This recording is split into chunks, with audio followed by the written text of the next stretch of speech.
Dear friends, now we are going to host the moment we have been waiting for, the most important moment. This is the open table of the scientific symposium, the Secret Doctrine, the book of the century. The first speaker is going to be Mr. Yariy, the head of the Adamant Lodge. Let us start the way we normally proceed. We'll start with the pearl of the day.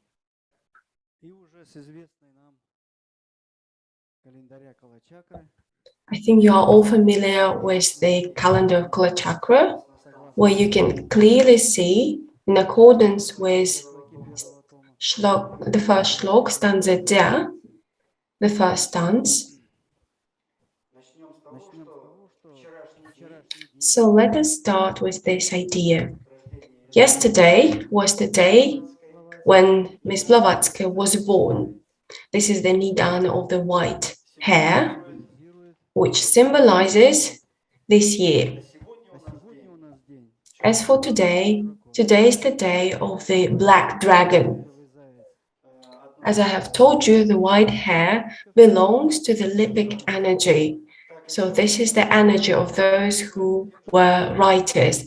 And the black dragon actually finds itself in the same area of writers. The dragon itself symbolizes power, wisdom, and this Nidana represents this phenomena of wisdom, the black dragon, because black always symbolizes Akasha, or the force. This is exactly the force which goes under the ray of Jupiter, the blue ray, which symbolizes warmth and heart. Alcott was born this year, the year of the black dragon. And yesterday, the founder of the Theosophical Society, Blavatsky, and today Alcott, they are quite close to each other. Those are two main principles that we touched upon, the dragon and the hare. Blavatsky is like the white energy which completes knowledge, and Alcotti writers, they were taking on this knowledge and developing further so that a spiritual human be born. And this person was born into the year of the black dragon that we find ourselves in.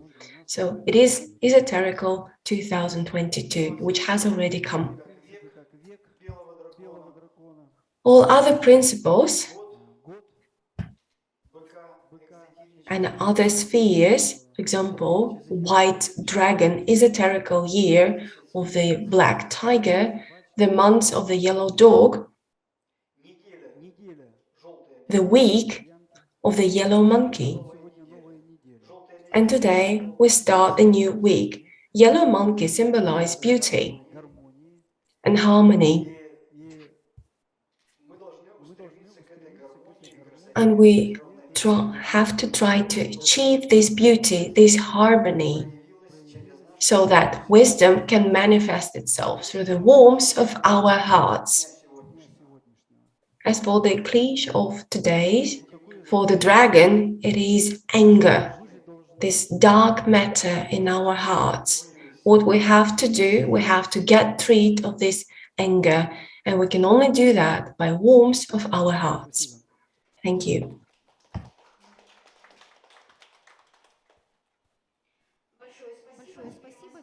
Thank you very much. We know that our Congress happened in the two great Nidans. Leaders and the energy of the white hair and the dragon, which symbolizes strength and warmth. The black dragon, which takes on the ray, which symbolizes the force of this life, is very indicative of that. Dragon itself symbolizes Akasha, the dark energy. It's water. This is the first source of sound. And Nidana of the dragon symbolizes wisdom, which gives us a perfect opportunity to hear the main source of wisdom, the initial source of wisdom. I think it happened a couple of times during our congress because each of the speakers share their revelations. And this is the deep immersion when you feel as if Miss Blavatsky was right here with us. I got this feeling myself. I was feeling her breath, her emotions, her mood. I felt her pain and her sufferings, her despair as a human being. When this despair reached its climax, and then you are within this inner citadel of the black dragon, which is full of darkness and hatred. So now I'm happy to announce our open table session. I think this is the best gift we can give you to celebrate this great date. It has been 100 years. Elena Petrovna died and she was libeled. She was not recognized and celebrated back then. And that's actually the tendency that continues nowadays. A lot of people cannot comprehend the significance of her work, even the people who are close to her and who were close to her. Now it has been more than 100 years, and this Congress, which celebrates her work, gives us a great chance to unite, to stand together, and to have the common idea, to appreciate the common idea of this great work. And this is the energy that we're going to enjoy today. Dear friend, today we have our members of the scientific group, Arada Negran from India, the head of Mumbai, Eugenia Costamonica, the head of the European Theosophical School, Pentramaya, the head of the Blavatsky Lodge, Mr. Pandey, the international speaker of the Theosophical Society, India, Esther Pokra, the Theosophical Society of Australia, Bridget Takian, the Theosophical Society of France, Michelina Foster, UK, the member of the Theosophical Society of the US, Litva Lapia, the Theosophical Society of Finland, and of course our well-distinguished scientists who are going to be here with us and host this session live. When I was looking through the materials, and we talked about Shloka 4, the first stance, quite at length. We talked about it a lot. But yet today, all the speakers of our Congress, our delegation who are not here with us in person, they are eagerly awaiting this discussion.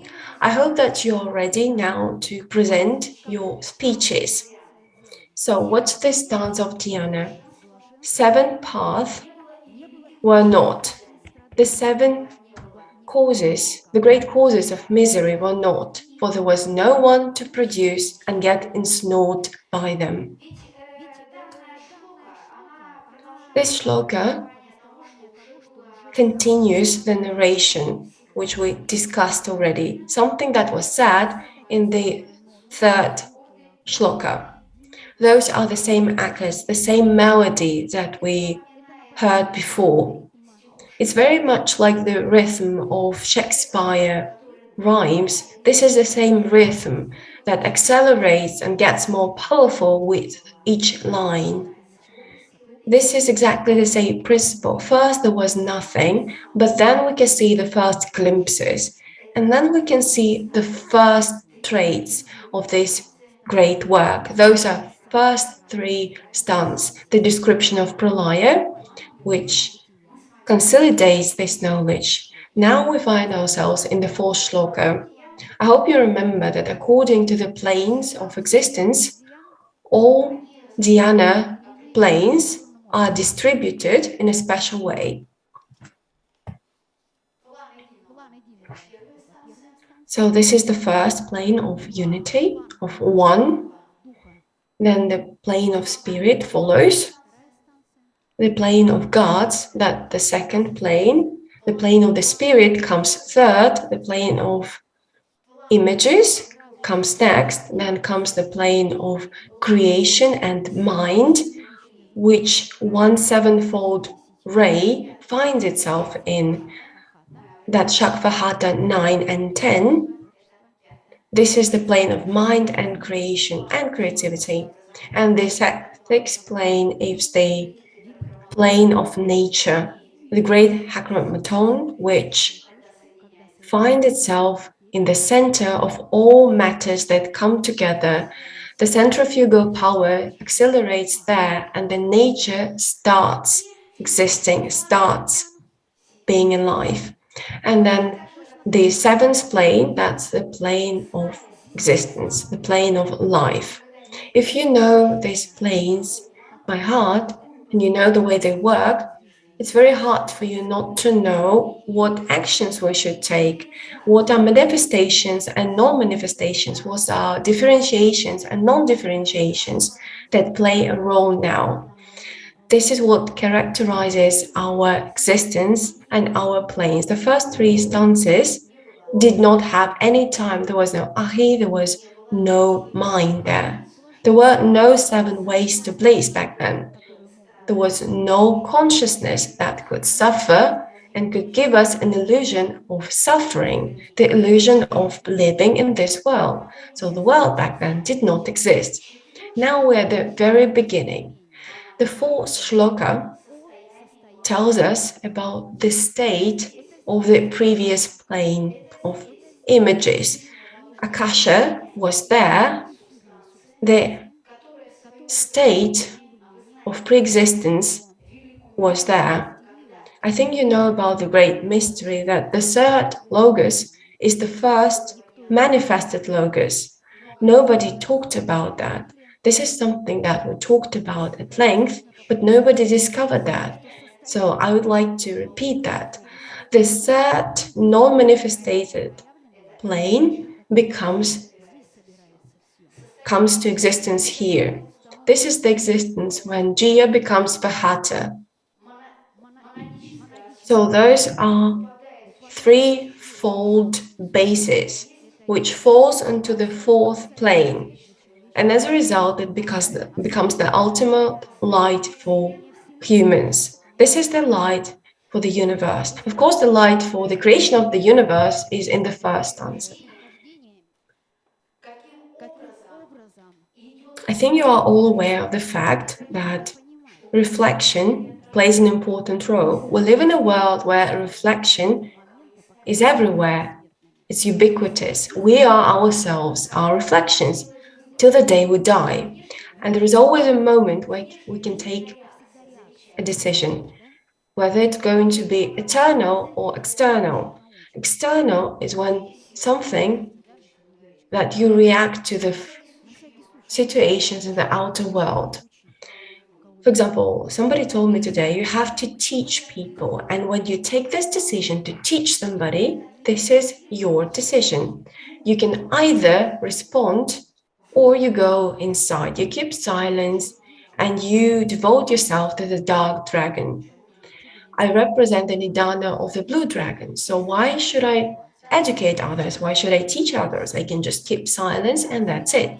And this is exactly the way decisions are taken. The seven-ray star in its projection reflects itself on the plane of mind and creativity. That's the way you describe this dance in the Secret Doctrine. From the plane of unity, you can always find a point. The point here in the first plane is the absolute point where there was nothing. There was just potential for things to be created. And here, in this plane of pro-images, all the forces get accumulated. And the power of warmth and energy concentrates itself. And then, with the help of this energy, it's going to penetrate all other planes. The light takes its origin from there, time takes origin there, and the evolution of the human consciousness starts there. The differentiation starts there. You can talk about that at length for 10 years or 20 years, and yet we will find something new for ourselves. We will uncover new meanings, because each plane is boundless. Each sloka, which describes a certain state, is boundless. And there is one very important aspect to mention. No matter in what plane you find yourself, whether it's a plane of manifestation or non-manifestation, Blavatsky gives such comments that you always go back to the first plane of non-manifested to the last plane of manifested.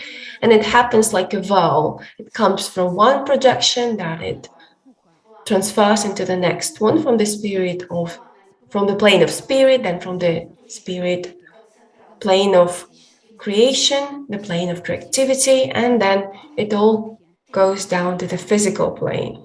So those are three facilitators who help us to finally uncover ourselves in the last plane. And a human comes into existence there, and a human is more powerful than the God, because a human accumulated all of these planes, all of these powers within himself. A human has a right to suffer, to allow the inner form of yourself to shine. Without sufferings, we cannot shine. We cannot comprehend the projection of two opposites when the minus becomes plus and the plus becomes minus. And in this moment, when we reconcile to opposites, suffering and happiness, despair and triumph, at this moment, we develop the spirit of a warrior, because the warrior always knows that you are the one who takes the decision. And we take decisions in our heart, and our heart is the reflection of the divine mind. When we put all of these planes together, a human coming from this spiritual journey and coming down to this cross in such a motion, like I'm showing, in swastika-like manner, a human person opens new ways to exist. And by doing that, you find a power to lift up. And the day of the black dragon, which we are living through today, has this potential to lift us, to go up. Vladimir Baklanov, who was born on the day of the dark black dragon, systemized the secret doctrine, who wrote about Kala Chakra, who wrote about different planes of existence. He was the one who uncovered the system of knowledge of the secret doctrine. And it's not an easy task to complete. And in a couple of years, a new dragon comes onto the stage who develops other planes, who talks about it at length. And this is exactly the way we develop knowledge. We multiply our knowledge, we share them, we expand them, because light is boundless. And this is the main idea here. And this is exactly the way it works. So today we're talking about the fourth sloka, and we find ourselves in the plane of pro images. Here you can see where we are. Each plane in itself, no matter where we are, has a 7-ray nature. 7 can be found within planes. Then the next, we have 7 non-manifested star. Then we have 7-ray star, which manifests itself. Then 6-ray star with the point in the middle also gives us 7. At the end, we have 7.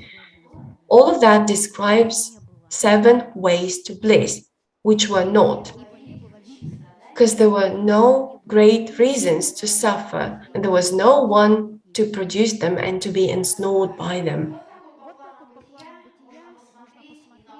So by looking at the plane of existence, you can interpret each and every plane. Let me share another idea with you. When does Maya disappear? Maya, Ma, which means the great step forward, Ma. Maha, Mahatma, as you know. Ma represents greatness. And what is I? What is Ya? This is the great reflection. That's reflection of this greatness, but not in itself, but in the reflected consciousness of our perception. And once you pure this perception and you have a chance to do that in our world, there are three ways you can manifest this absolute ability. And when you do that, then the state of disappearance of Maya manifests itself. The time disappears and expands itself, and it's not possible to express it in numbers anymore.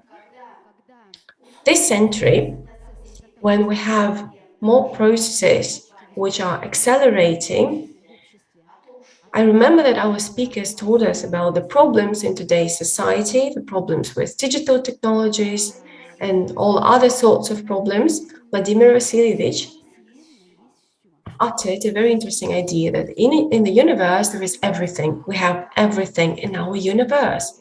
So if you don't like digital technologies, if you think that they try to dominate us, then just try to say no to those technologies. Do not use them anymore. But no, you choose another way. You say that it's bad, but still you keep using them. And this is a lie. Theosophy teaches the truth. That's why you have to use what you need for the development of your consciousness. You can use technologies that can accelerate the revolution of our consciousness. It can help us to develop. So why would we write letters, for example? It doesn't make any sense. It would be an absurdity. You just get rid of a very vital and needed step. You change your mind, and those 7 ways cannot anymore reflect. This is the way you block them. There are 2 consciousness of this world which describe evolution and involution. Evolutional consciousness and the way it works. For everything. I've recently asked Mr. Kolganov where he has all this time participating in the seminars, making discoveries and teaching. How he does it? It's a particular state of consciousness. I know there is a consciousness where it does not exist for me. And there is a different state of consciousness where there is always lack of time, constant pressure, because synthesis of knowledge that was taken suffered. It did not come out. Well, then the person has to continue suffering. Then, one time will stop and you will become immortal as soon as you give birth to your own soul and your own creativity. Sloka 4 of Stanza 1 says of that 4 plus 1 is 5, fifth principle of the higher manners of human being, and as the human being is symbolized by 5, the fourth state is understanding of form that will anyway be manifested in movement or action. I can speak of this sloka for several hours actually without stopping, and I'll just define for us that every time we make a choice, either we have time for everything or not, then we don't have enough time to buy some markers that we needed today. Well, there was no time because pressure there was great and our personality was filled with our own world. When we're occupied with our own problems, we will not take into account all that is around us. Theosophists are people. It's the state of mind of these people, not because they entered this society and have the certificates, the diplomas. But what is that? It's a particular formality. But no, that is the state of mind when they cannot but when they cannot put the personal over the common. So that is the suffering of dragon today, and therefore we are in that energy. Dear friends, if there are any comments from members of the scientific group live, please use the function raise the hand. I'd like a live discussion from you without quotes. We've been trying that to enter that for a long time, and this is the method of our school. For 20 years, we don't cite the material. We just talk. We don't read the material. We just talk, entering into these energies and trying to understand how we see it. Mr. Gagarina, please say a few words for us. As for sloka that we've been discussing,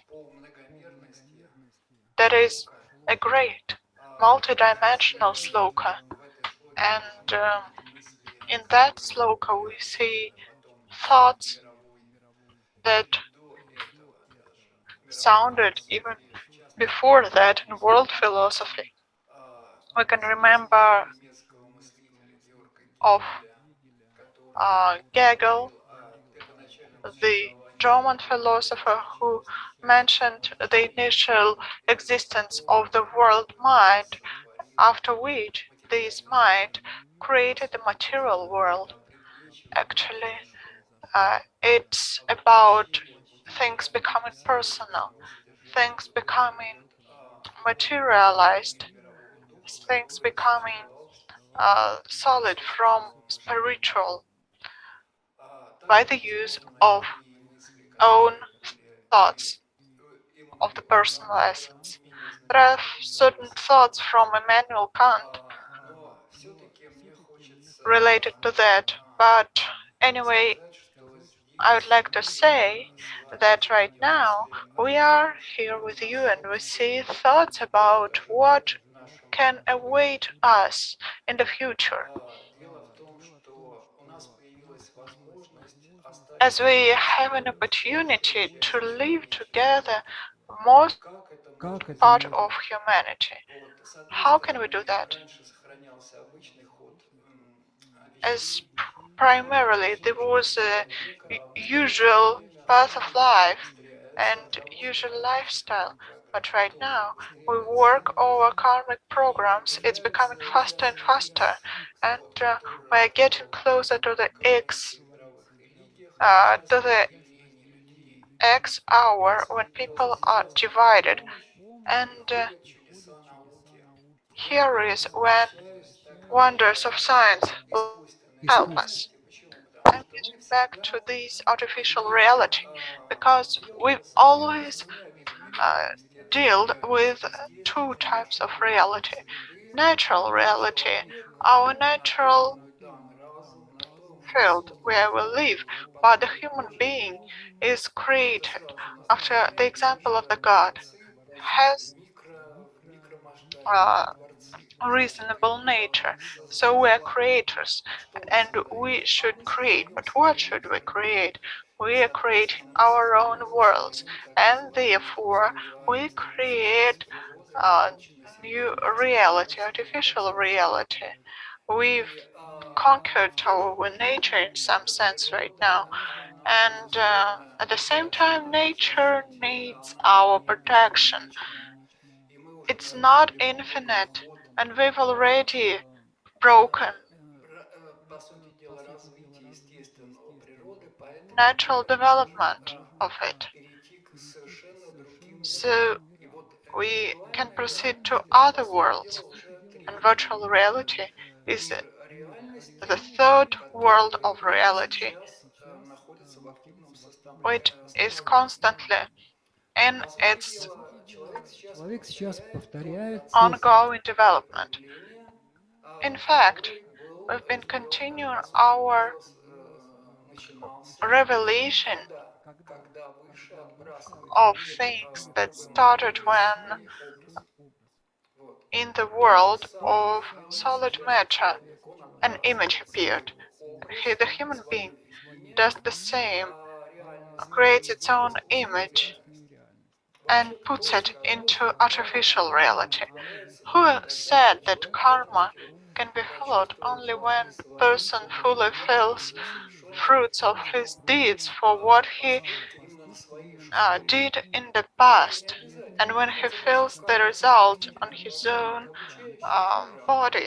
No, it's not like that. Karma is teaching us, and it's necessary only for improvement. It makes us ready for life in the world of truth, um, good, and beauty.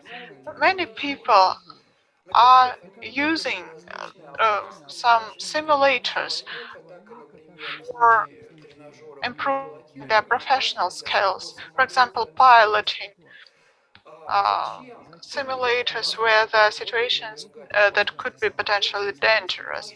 Why do we need this real danger if there is a simulator, if everybody can be alive, healthy, but still become more professional? Therefore, the karma works the same way at different levels.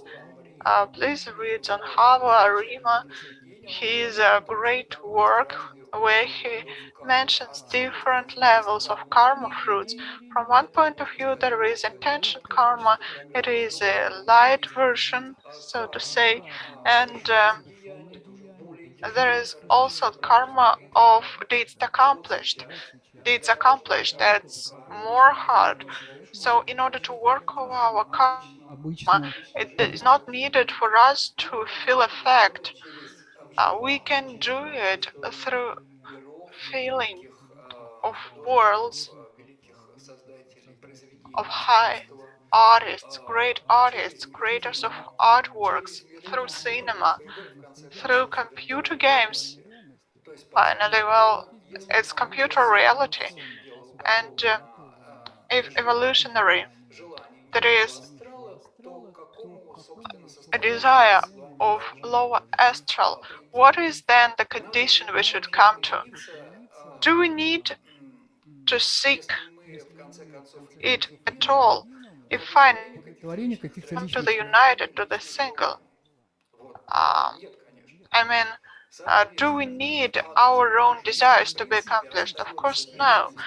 And in the earthly life, there is only that is it's things that are worth of devachana, that are worth of being eternal, and all other things they will be only a pity for everybody.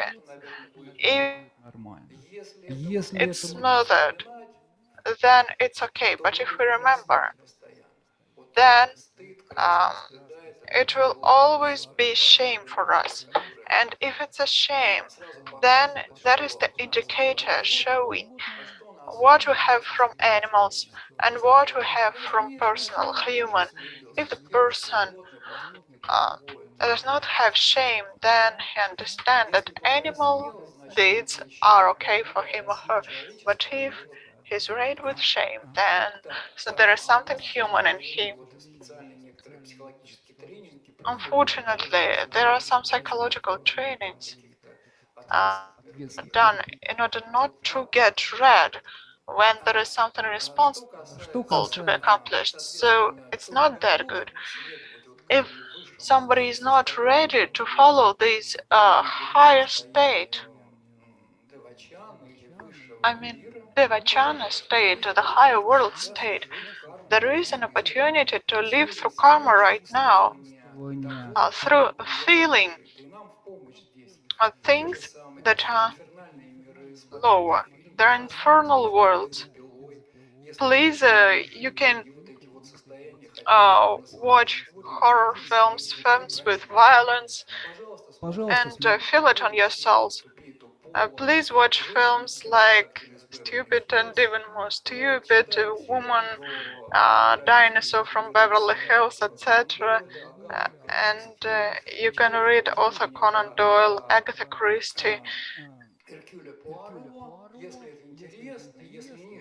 uh, Agatha Christie and her Poirot.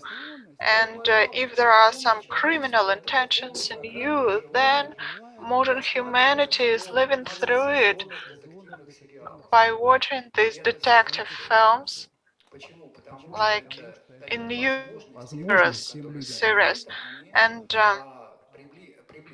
it gives people have this opportunity to approach to that, and even if it doesn't help, finally I can see use of modern technologies in the future. Right now there is the great series The World of um, Wild West, and by Nolan, and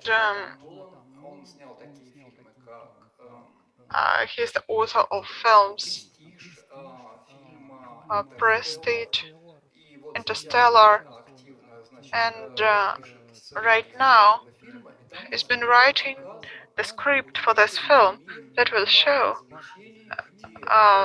the uh, park where people who are really down this way of the spiritual road, and they can follow their lower desires to live through all these situations, and with speed, and the faster they live through it, the faster they come to an opportunity of the higher plane.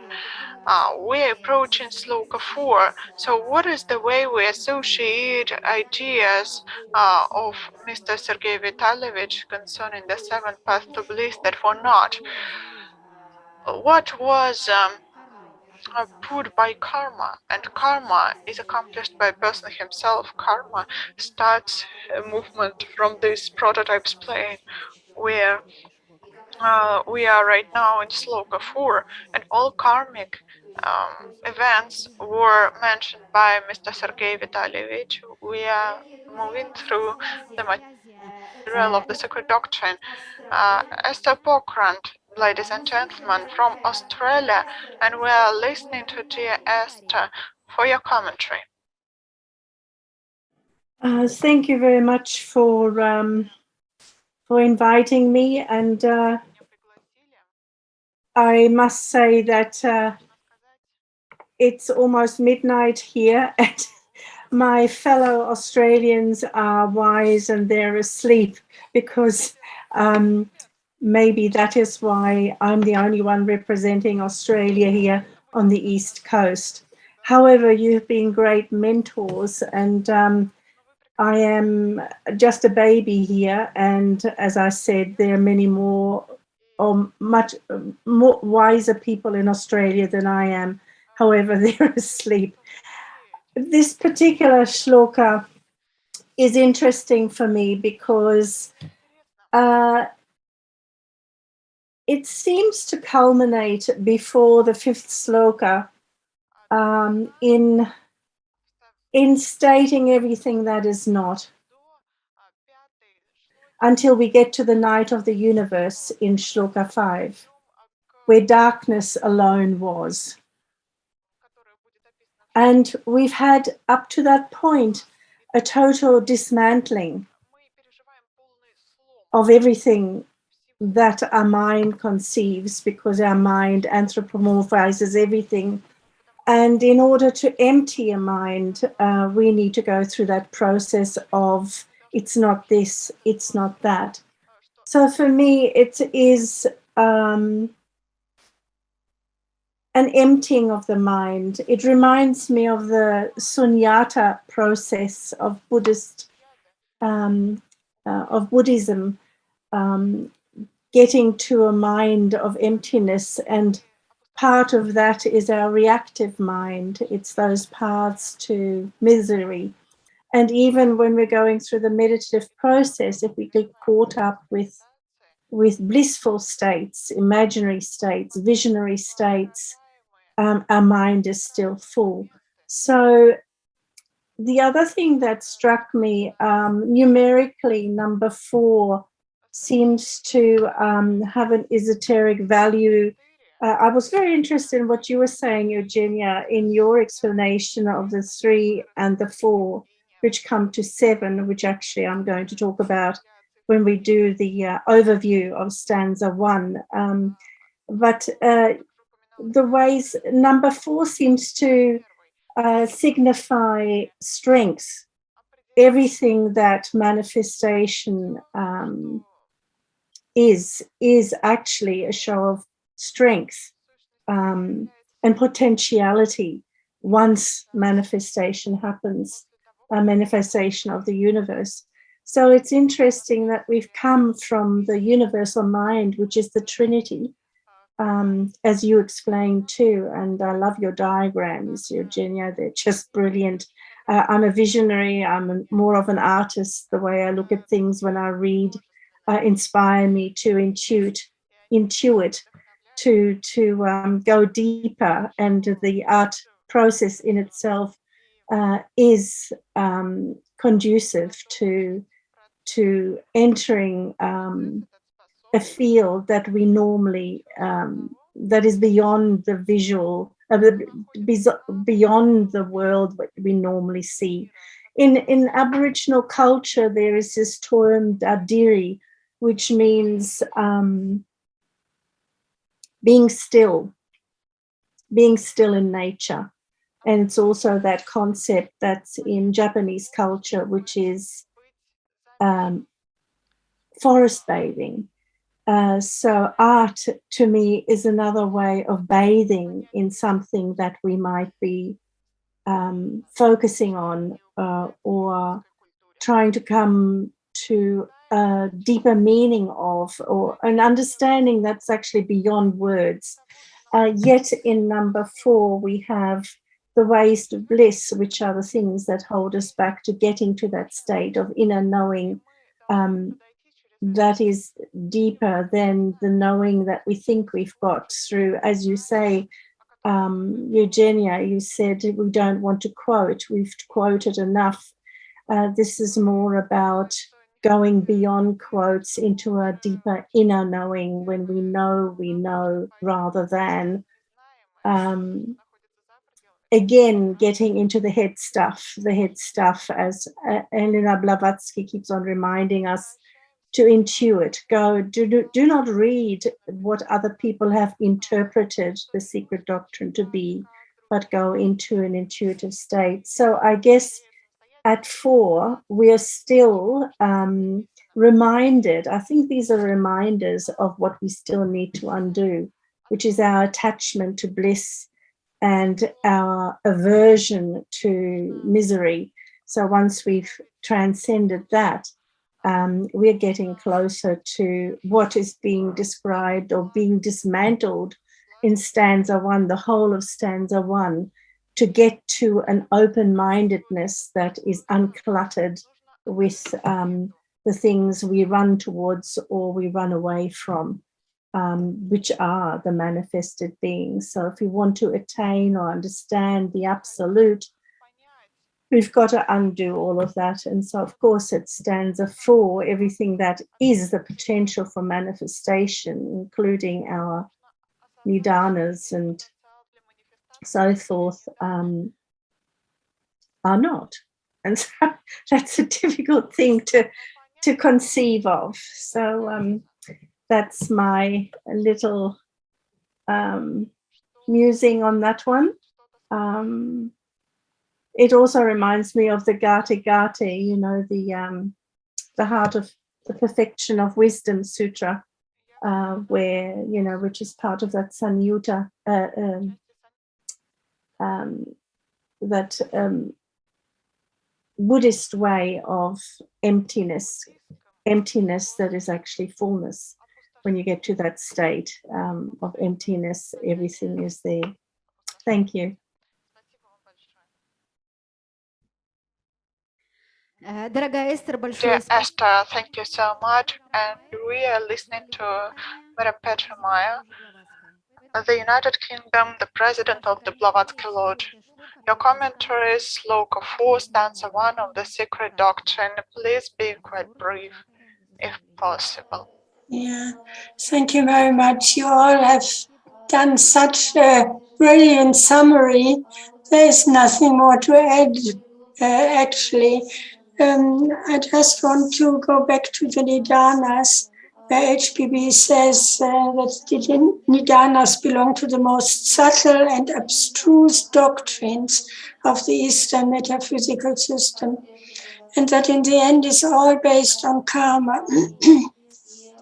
That karma does not act for its action itself.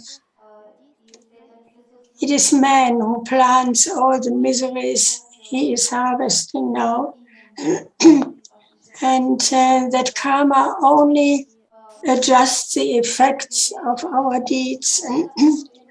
And as you said before, everything is Maya. It is a reflection and it has no reality. But depending on what level of consciousness we are, for us at that level, it is very real. You can say easily that it's all Maya, but when you cross the road, for example, without looking right and left and run into a bus, then that is a real reality and you are suffering. And also all what we can exchange here is information. We have to act accordingly to experience what we have learned and to purify our whole constitution. That is also emptiness. If we are full of all kinds of ideas, then new ideas or spiritual ideas have no chance to enter our intuition. So we have to practice what we have learned. And according to Maya, she says in the transaction of Blavatsky Lodge, Maya is everywhere.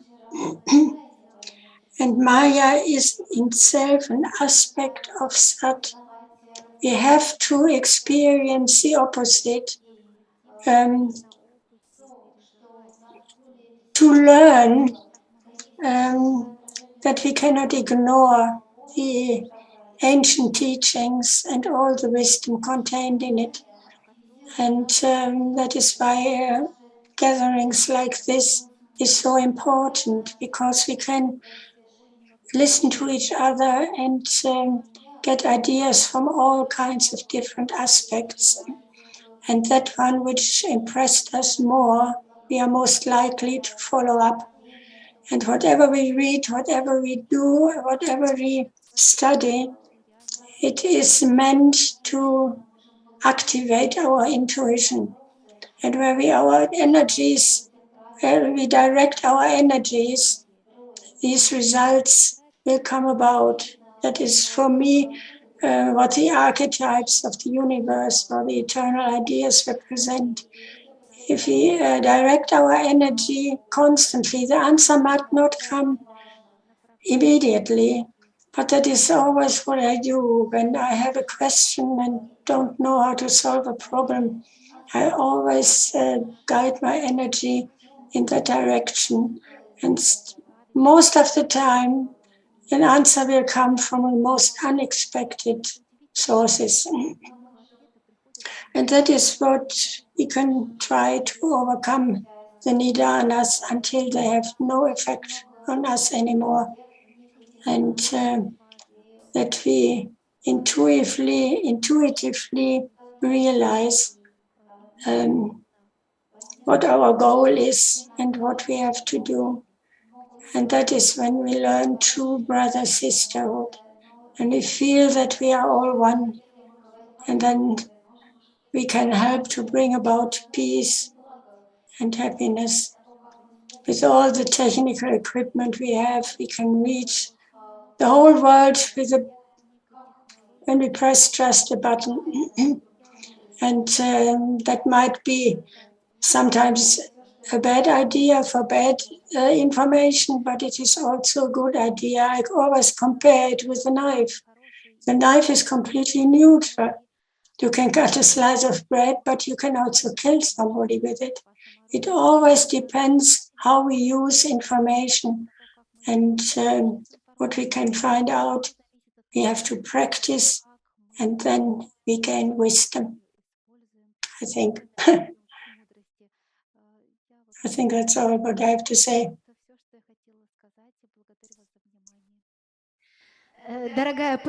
Dearest Petra, thank you very much. You know, during this time that we are communicating all together, because from one seminar to another seminar, we are always in correspondence and communication. There are so many people who are telling about themselves, something about their lives, about their important inner life moments, and we become close, just like family. Now, as Petra was telling about the importance of this subtle feeling, how important not to lose it. I know that Petra had a difficult situation, but you held on, and it is your inside victory, the victory by light. And it is an example to all of us. You're our role model because despite everything, you connect and you share your ideas. This teaching is burning inside you. And thank you very much for you being with us, for your existence, and for your leading us by example. You are an example of trust to this knowledge. Thank you very much, Petra, for your ideas, for your feedback. It was a revelation. It was a real revelation. And now we give the floor to Mr. Khmurkin, fourth sloka of the first stanza. Greetings to everybody once again. First of all, I would like to oppose a little bit to Sergei Vitalyevich, who expressed the idea that in order to work out karma, you need to go deep into certain things. I think if somebody has criminal inclinations, or you want to see the blood, or interested in these things, getting deeper in these matters may lead a person astray, and he may end up as a crazy person, and there will be no discussion on the karma working out. I'm sorry, it was just a little idea. And to the texts that we are analyzing during the last Congress, I made a speech about the roots, the origins of the texts of Dzian book. And I showed that the text that was quoted by Elena Petrovna Blavatsky, it was translated into Russian and other languages. It was quoted in English originally. This text is different from the initial original text that was in front of her, or at least she had access to it, because the translation has a big touch of art. If we compare it to the initial original text, which is quite short and concentrated, what we have as translation is the development, the outflow of the sense, and here we see the beauty and the truth. Uh, Yet, talking about our today's sloka, the original text of it and several previous ones, previous slokas, is quoted in the beginning of the Secret Doctrine, not at the very beginning, but in the introduction to this text. Yelena Petrovna writes that to our scientists studying East, it would not be very clear for them if they only saw the original text. And that's why she quotes the beginning, the first stanza, and she says, if I leave all the nouns and technical terms as they are in the text, look what we have. It is a total abracadabra, and then she shows the text full with terms. In the end, this text may be compared to its translations that we have in stanzas, in slokas, and the fifth sloka is the last sloka that can be recognized in this text. From the sixth sloka, everything gets more complicated. So this text the original. She says that we take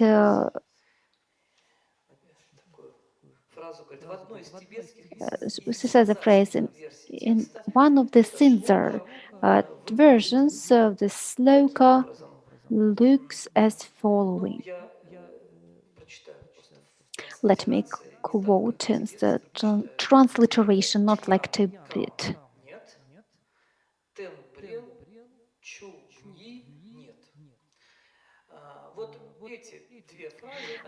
These two phrases are translated by Yelena Petrovna Blavatsky as seven ways to bliss were not, seven reasons for suffering were not, as there was nobody to create and get enslaved by them. Anybody who is acquainted with the Buddhist vocabulary, saying these words could compare them to Tibetan words. Tian Kan, apparently, uh, it is the writing for Dharma, which is a translation of Moksha Marga, Sanskrit term, which in translation means the way to freedom. Marga is the way, and moksha is quite a fundamental notion of different Indian schools. Moksha is the liberation, the freedom. If we translate it literally, referring to the Buddhist senses, we see that the ways to freedom were not. In the variant in the Secret Doctrine, we see about the seven ways to bliss that were not. What are seven ways? What is meant by this? This Iphigenia Kastamoniati told us about it here. The presentation was just amazing, but we're not going to talk about it now. The next part, there was no Tengchubri. Here we can be sure translating it as a Tibetan word.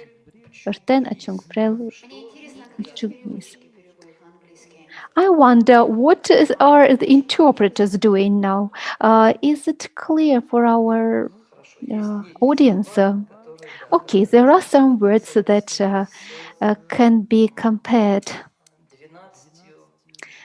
to the 12 parts of the generation, the interconnected engendering.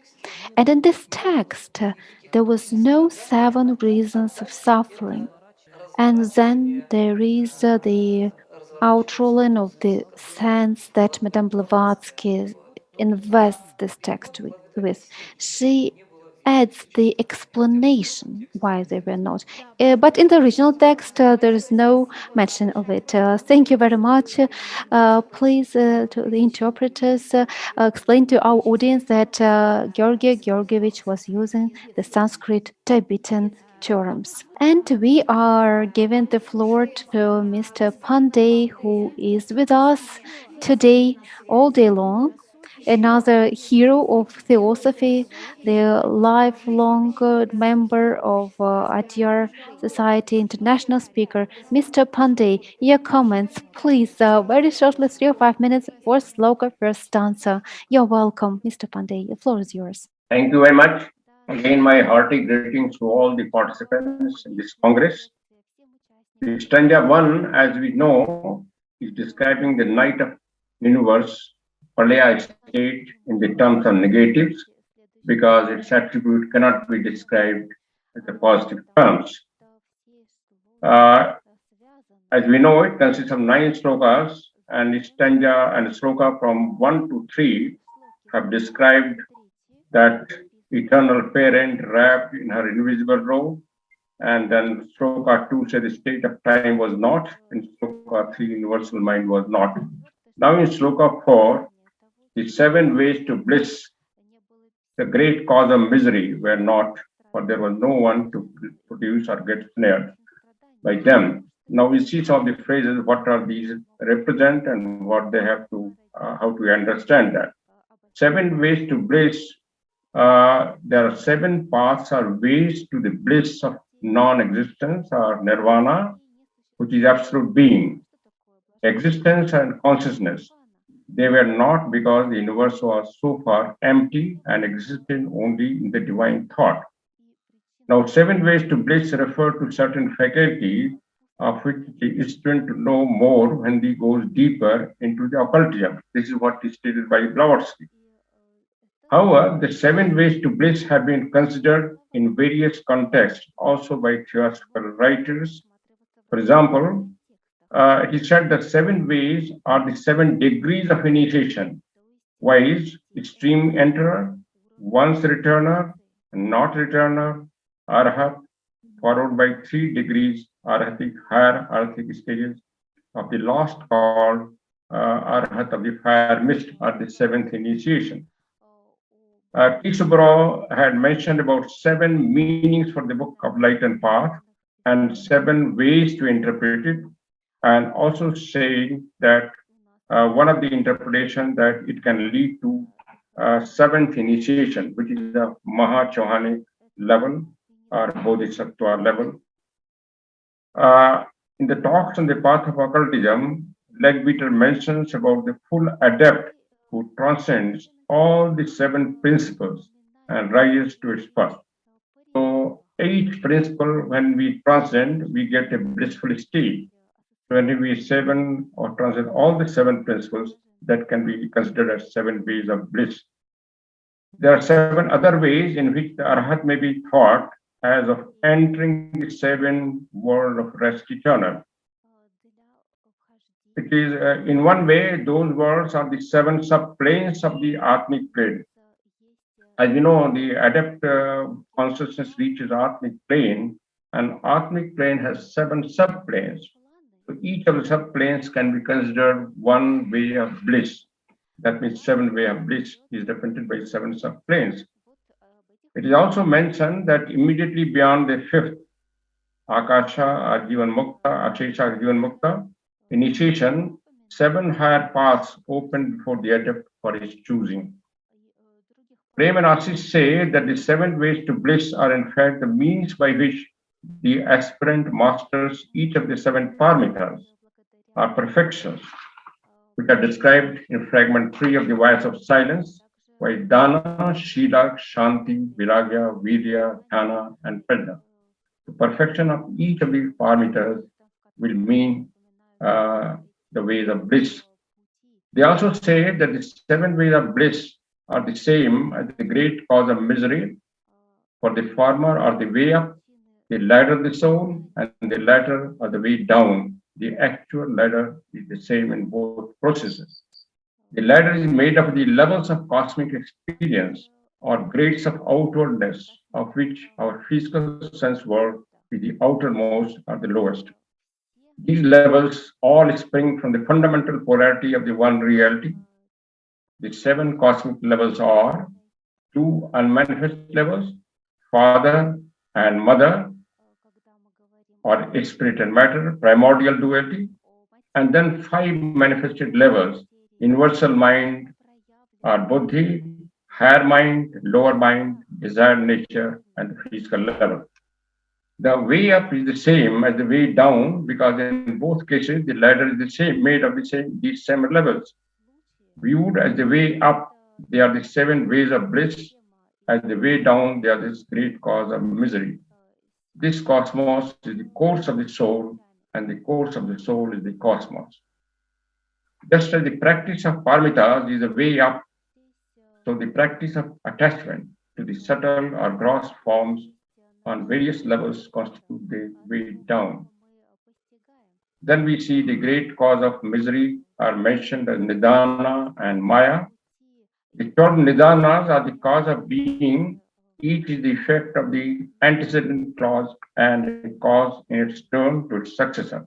The sum total Nidanas being based on the four truths, a doctrine especially characterized by Hinayan system, as Blavatsky says. In the secret doctrine, the Nidanas are identified as the cause of misery as well as the cause of existence. Not only physical causes, but metaphysical causes as well. In the latter citation, Blavatsky seems to relate Nidanas to Maya and other places She suggests that they are really part of the nominal, not the phenomenal world.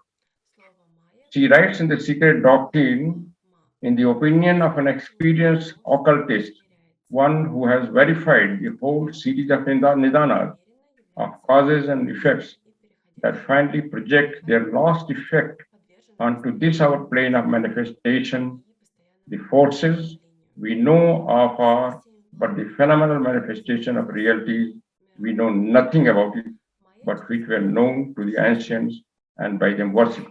That means she is saying nidanas are the at the subtle level forces out of which the manifestation world appears. Maya or illusion is an eternal element which enters into all finite or manifest things. For everything that exists has only a relative or transient, not an absolute reality. Since the appearance which the hidden nomina assumes for any observer depends upon his power of cognition, the upward progress of the ego is a series of progressive awakenings, each advance bringing with it the idea that now at last we have reached reality, but only when we shall have reached the absolute consciousness and blended our own with it shall we be free from the delusions produced by Maya. Maya is a Sanskrit term which may be rendered as the illusory world. The word Maya is derived from the verbal root ma, means to measure, hence that which is measured of a truth that which may be measured is finite and transitory, therefore subject to continual change and renewal. All the seven planes of manifestation are termed the seven worlds of Maya because they are transient, they are temporal, through which the monadic essence journeys during its uh, evolutionary progress. Alone, the reality, which is not subject to change, is beyond the reach of Maya. Krishna in the Bhagavad Gita says, even though myself unborn, of changeless essence, yet in presiding over nature, which is mine, I am born, but through my own Maya, the mystic power of the self-ideation, the eternal thought in the eternal mind. Maya signifies the power of producing illusion, and veiled by my yoga, Maya, I am not visible to all. This deluded world does not comprehend me, who are unborn and impassive. Mahatma in a letter says that Parabrahma plus Maya is Ishvara or Logos. The whole creation starts with Maya or illusion, which Maya means manifestation of the Prakriti, Mula Prakriti. So, having described this, the stage mentioned in this sloka is that there being no cosmic levels in manifestation, there are no ladder of the soul, there being no individual centers or selves, there is no one to get entangled in the web of attraction and repulsion to form that were not existent. In short, the verse states that the two great ways, the way of forthgoing and way of return, had not begun to manifest. Господин Thank you. Панды, большое спасибо. Господин Thank you. Панды, Thank you very much for your presentation. Thank you for your speech. Dear speakers, some of the members of our roundtable shares their ideas with me. Sometimes it's hard for them to see the difference between the first part of our congress, where speakers were reading their presentations, and the difference between the roundtable. So I would like to remind you that we should have a conversation. It should be a talk. So once again, it's very important to see this tendency. We don't have to repeat the reports. We don't have to repeat the words word by word, because we have been doing that for 20 years now. I invite you to the discussion. All of you mentioned 7 ways to bliss. Are there actually 7 ways to bliss? How do you understand that? How do you interpret that?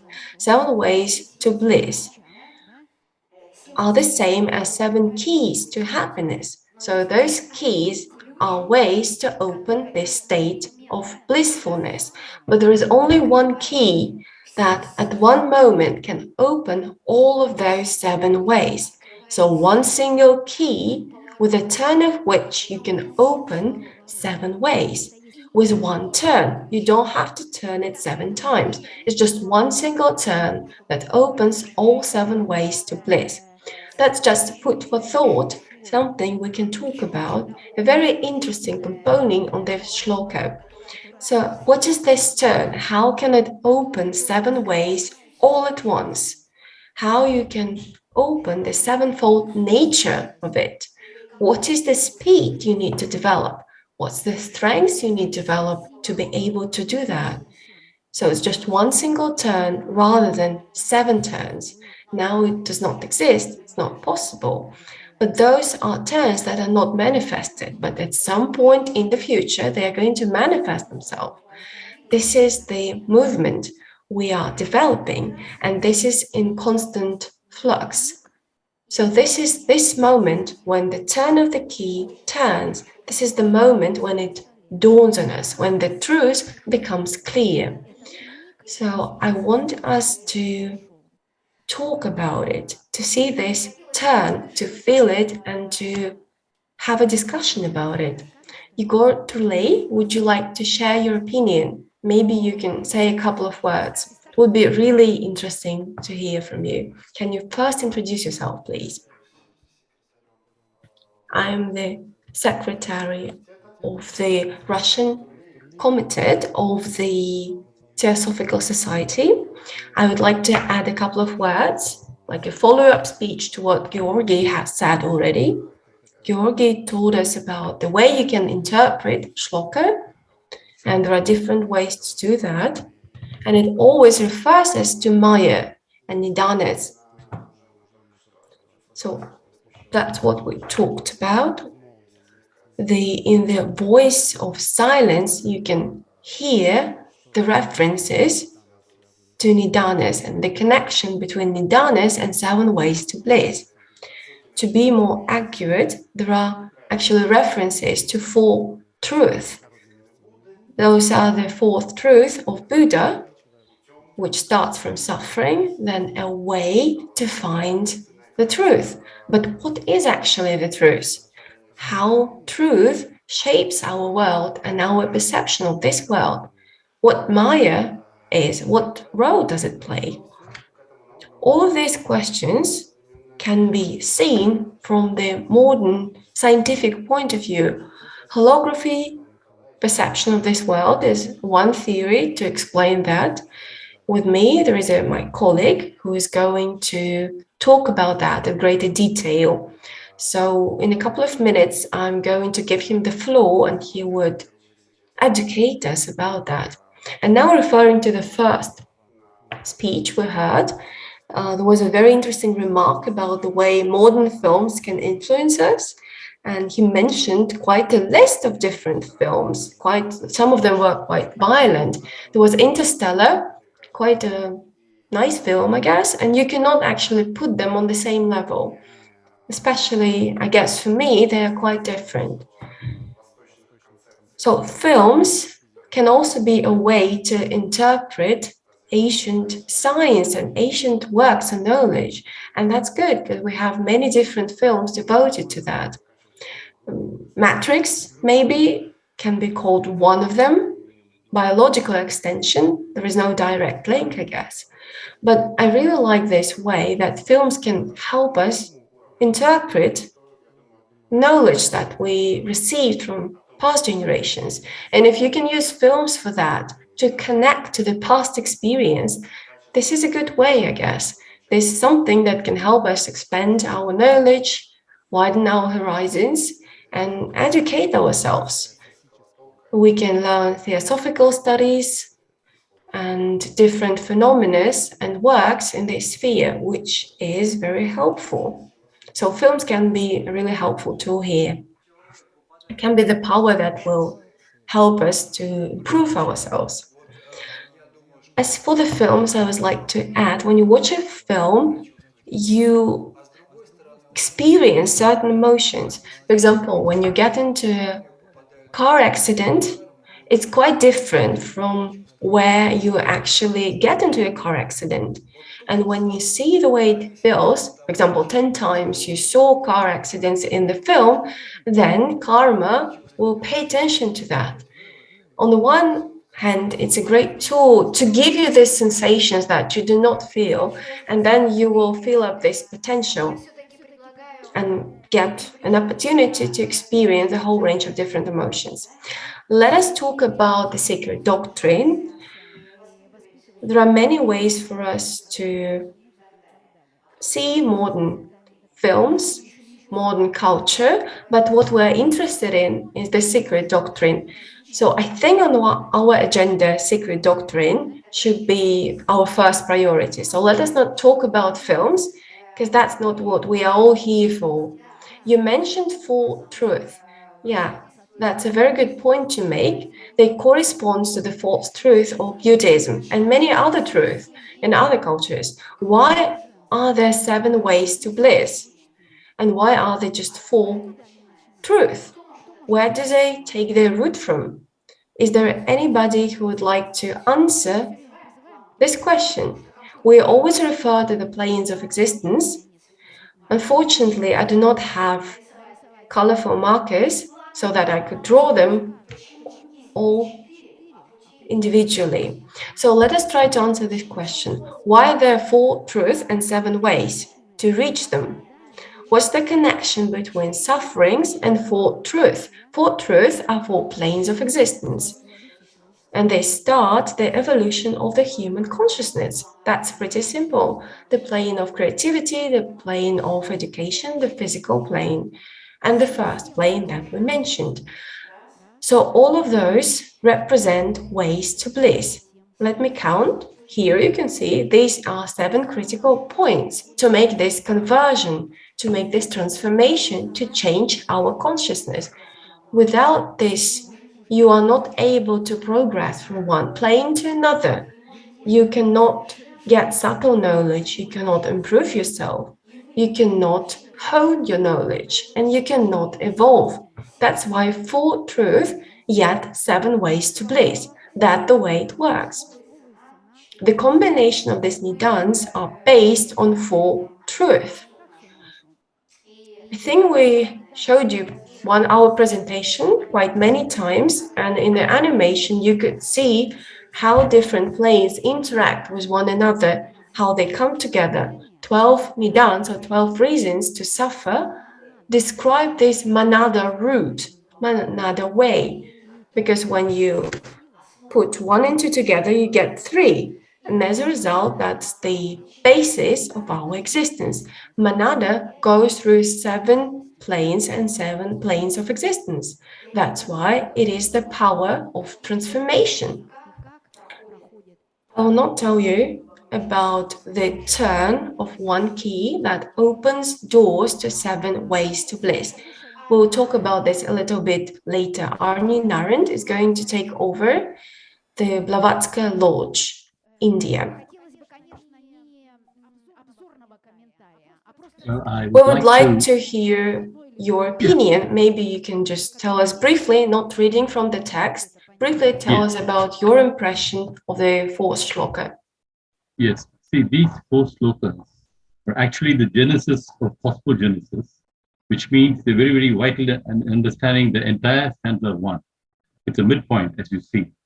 Now, Blavatsky, after writing The Secret Doctrine, was very keen that she must try to give a pathway to understanding the book. So that's the reason, despite her poor health, she tried to organize classes and opened up an esoteric group too. Why did she open this esoteric group?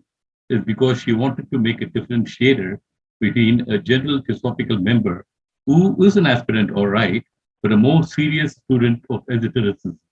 So that is the first point. Number 2, how did she prepare her students? Firstly, she started the diagram of meditation, which is a very critical factor. And this diagram of meditation, if you see, is very, very different from other meditation techniques. She talks of unlimited space, unlimited time. These are the main fundamental concepts of diagram of meditation, because the student or the Lanu has to prepare himself or herself, firstly, to feel this expanse of the universe within him, as above, so below. So that's the first point of a esoteric student of esotericism and occultism, which she needed to develop. But she did not talk too much about it, and I guess they must have been practicing it. And what is the offshoot of that? The offshoot of that meditation is to get an intuitive mind. Now, Eugenia said, you talk about 4 truths but 7 planes.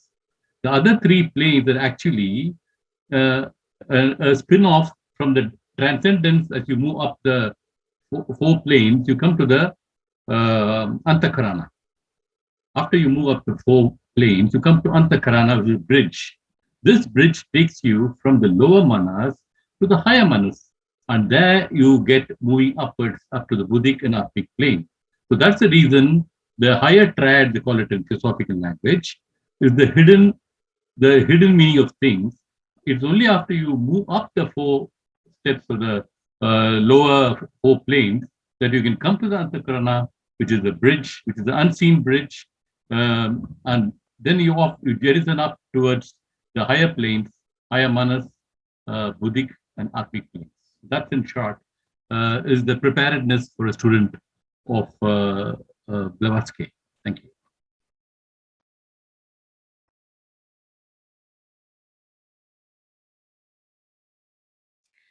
Ну вот, уже получается исследование Арни Нарендра. That's very interesting. That was actual ideas you shared about research. This is our senior brother. I know that's the way you address each other to show respect. So sometimes they call me senior sister, Evgenia. So I would call you senior brother, Ani. Thank you very much for your research and for your contribution.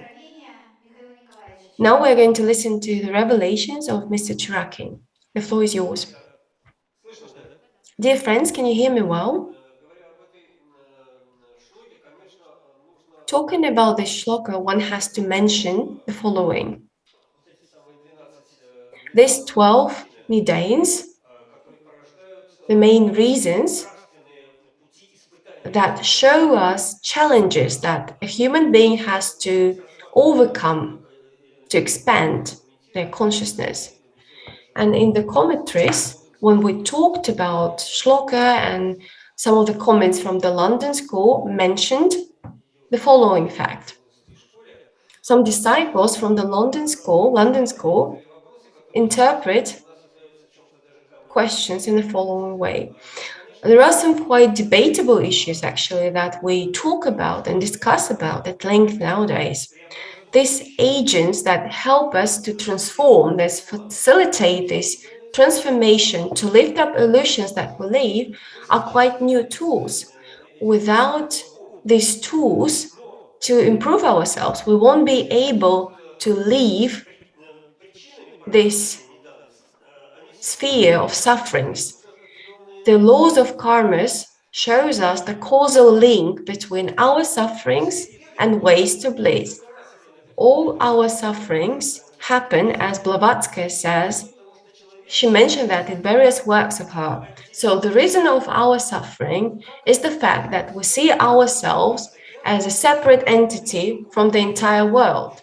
For example, imagine a drop. A drop in the ocean can imagine itself being a separate entity, but it's not true because it exists within the ocean. And ocean has waves, and all of that dynamics contributes to certain numbers and certain combinations, which are never random. There are interference of different waves. Waves can collide. There are multiple levels, new waves that come and go. And this is something that we have to pay attention to. There are 2 ways we can develop. Actually, the 4 numbers or a cross symbolize that clearly. There is a way to go down and the way to go up. What are the actualizations of Maya? In Vishnu Rana, it mentions it a lot. The creator himself is the source of creativity, which is Maya. So you create Maya within yourself. Disciples of Blavatsky were trying to answer the question, There is a gap between these two concepts. Is Maya the aspect of the absolute? No, absolutes cannot be differentiated. So, how it happens? The absolute emanates from within itself reflections and shades contribute to a difficult system of mirror and reflections. It does not reflect that. I wouldn't say that the absolute reflects something. I think that there were no rays back then. In the reflection of the ray of the absolute, there were no rays. Rays will come later. I would like to say that it emanates rays. It does not reflect them, but it emanates these rays within itself. And Blavatsky talked about that in greater detail. I think it does not contradict your point of view, but it's very important to single out this fact that it emanates rays. Another comment to add, which was said before, actualization starts where the human consciousness switches on its ego and tries to think about himself or herself, about his existence or her existence, about the plane which is above us. And we have a limited number of tools to comprehend these powers, to fully understand this knowledge. That's why the living ethics tells us to think about eternity. When you understand that there is boundlessness, you should get used to its quality. And the main quality is that it cannot be fully out, fully consumed. We've already discussed cinema. Cinema as an illustration of Maya, but when the person being Maya, being close to its lower shells, understanding that there is Maya somewhere, starts to realize it. The main issue right now in the living ethics is that we should distinct evident and real. Everything that we think to be evident has the fiery reality behind. The person goes as a form in this flow and feels itself as a form. But according to modern science, these are patterns, waves, these are flows, and nothing exists but vibration. And then the and as the lens, getting together all these rays, switches on. The main thing is to purify this lens and Yariy, Rabin, and other wise men experience this transcendental event of going into other worlds. It is so evident, it is so pure, and people should have great concentration of will and consciousness in order to be in the subtle plane where we are all, as we sleep, feel ourselves as a part of this divine essence. H.P. Bede explains not a simple question concerning this sloka with an example of sleep. There are instinctive parts that concern sleeping and concern cerebellum. It doesn't work in as we sleep, the cerebellum, but it works as we're at the brink of sleeping, and we think that it's time to wake up. But in order to wake up, we should use Vidya Maya to dissolve avidya Maya. And Krishna said that only knowledge purifying the heart is real knowledge, and all other is contradictory to that. And other persons have also mentioned that, and we cannot study this way as we don't know yet who we are. Sciences start to study this Maya world, but have not yet studied the greatest instrument of learning it all. These instruments our hearts, and it's not taught anywhere at the universities, but theosophists do it and trying to consider it from different points of view, because the teachers have given us the most important thing, and moreover even more important law than the karmic law and the reincarnation law of balance. And this balance, creating way out of Maya, is what we've been seeking. Это не последний. Then you'll be able to say, it is the last point in this context. I'd like to say, teacher is not Maya.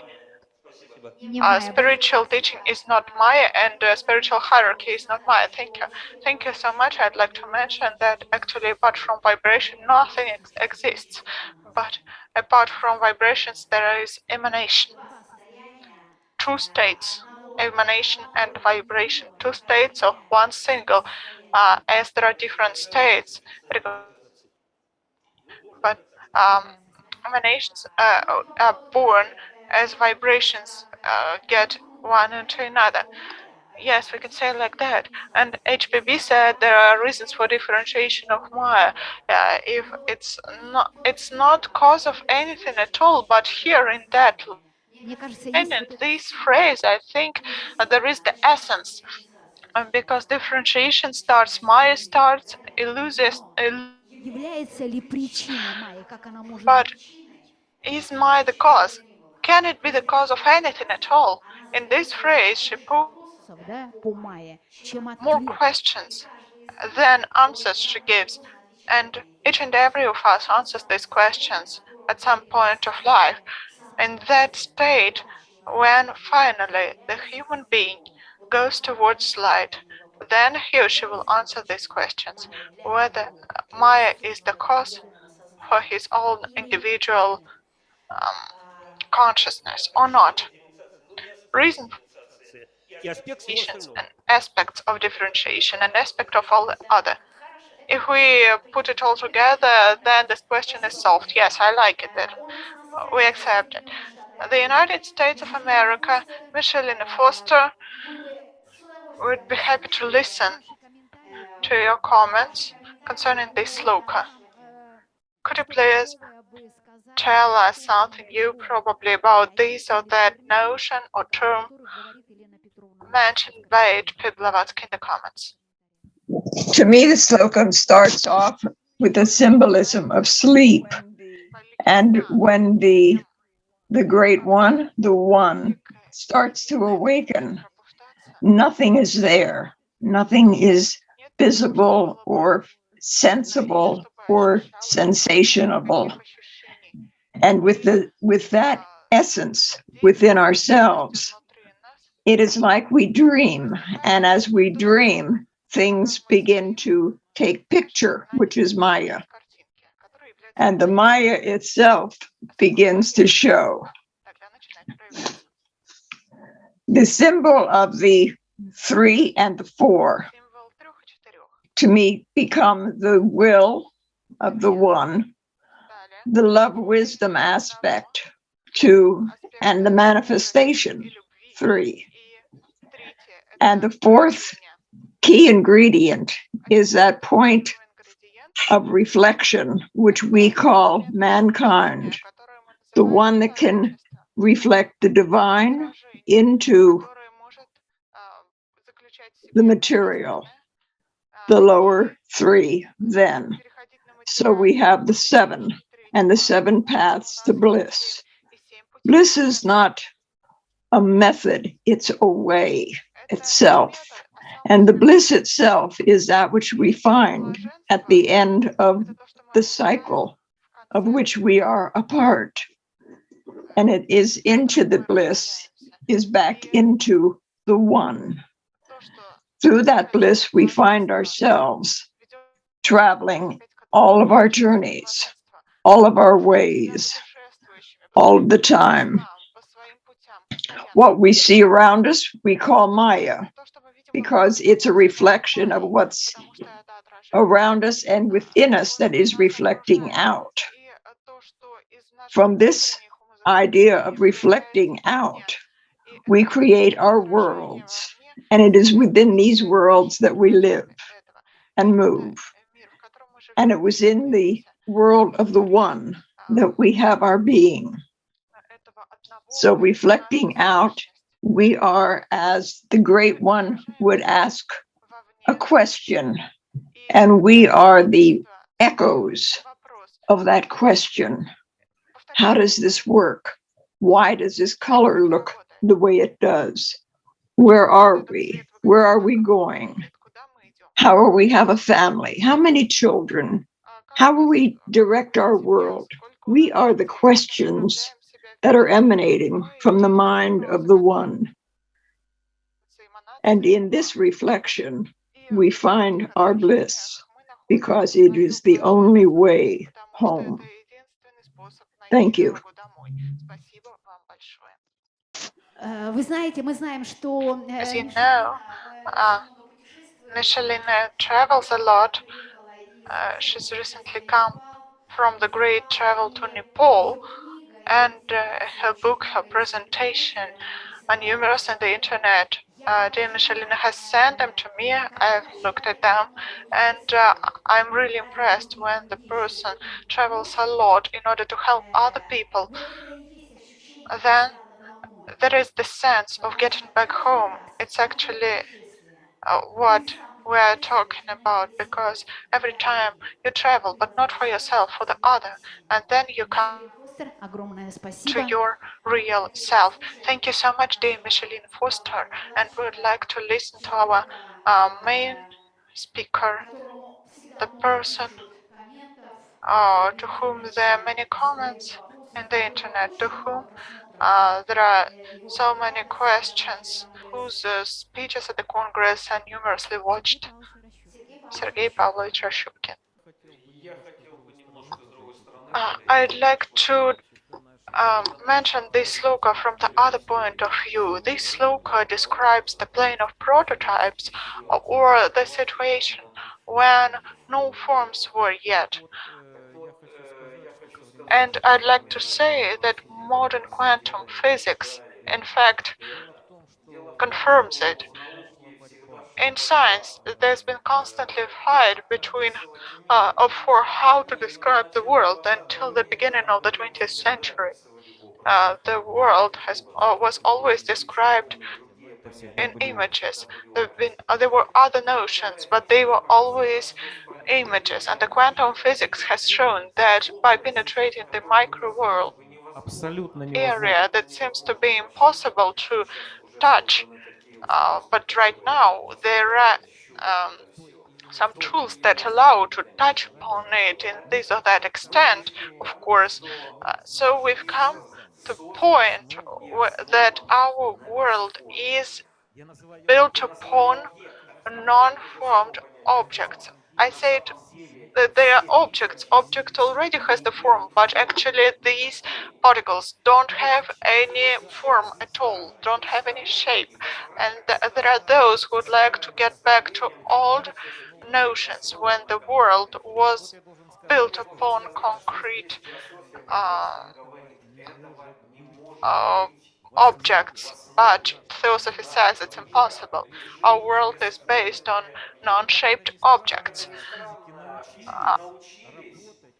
Strange it is, but physicists have understood how to work these objects, with these objects, how to describe them. But still, at the basis of this description, all modern technologies have been created, and the artificial virtual reality has been created. I'm talking about physical virtual reality that is even more real, because the fourth plane, the plane of prototypes, is reality. Thank you so much. The fourth plane, the plane of prototypes, is the great reality. Thank you so much, Mr. Rashupkin. And we're listening to one more speaker, Ritva Lappi, Theosophical Society of Finland. We're listening to your heartfelt analysis, as usual, heartfelt, of sloka of the Stanza. because you asked, we don't read paper. I don't want to read my text now. I only want to say something what I idea now today, just because there is so much information. But one question maybe is only my paper. This is also the same as Plato's idea. A world of ideas. If you same idea, nothing is there. This is my question to you. And then I want to thinking that what first man said, this karma and something that kind. I think so. How can be learned if he cannot get if he done mistakes? Every adept have walked same way, and they have get experience, and then this is our way also. And then I think so very important that we can look at our seven path of evils. We have desire, anger, greed, ignorance, pride, jealous, and so on. But we have remedy 6 parameters, and same when there is young man said something language just how is different. I think so. Example, one word dukkha. It's a we say suffering, but dukkha much more and waste, and it's very important. It's translate, and if you can read Sanskrit or Tibet language, I think so. And then this karma. Yet I think so. How is Milarepa? Is great yogi. He done so much terrible things, but he became very great yogi. And yes, what I want to say something there. Maybe I don't say anything more. I want to say thank you only, and very warm regard from Blavatsky Lodge, chairman from Finland. Thank you very much. Огромное спасибо. Thank you so much. I was really happy to hear you, Ritva. There is one more idea. I'd like to get you back to the sloka itself. As we analyze these elements, aspects of the united number, and there are so many here, the 7 ways, the 4 truths, and in the commentaries by HPB, the text touches upon several aspects. Mikhail Nikolaevich has expressed this idea of transfer or unification between the subtle the dense world. All the Agni Yoga is built upon combining these 3 worlds together. And it's not in vain that the secret doctrine repeats numbers. One of these numbers is 113. And 2 numbers, 2 figures, are of the same importance always in these key moments when HPB wants to express the esoteric essence itself. So 1 and 1, because the equal